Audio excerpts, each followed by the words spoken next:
สวัสดีพี่น้องเมื่อสุขเนาะพี่น้องมื้อนี้มาถมดินหน้าบ้านเนาะเสียหารอาหารเนาะเก็บเงินเก็บทุนมาจากประเทศไทยเนาะมาเปิดภาษีทานขายของพี่น้องเนาะจะขอบคุณประเทศไทยพี่น้องไปเฮ็ดอยากอยู่ประเทศไทยกับ10 กว่าปีพี่น้องครับปัจจุบัน50 เฮ็ดเนาะพี่น้องเนาะสร้างดินมาถมพี่น้อง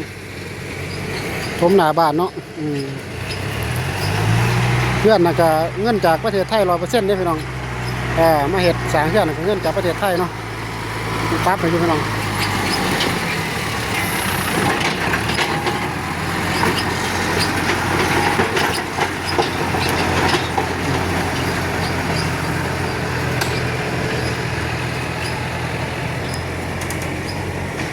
เอา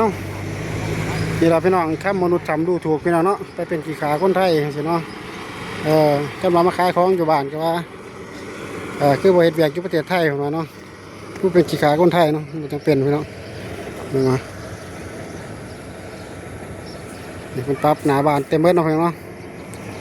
เอาก็ขอบคุณทุกคนที่เข้ามารับชมเนาะสบายดี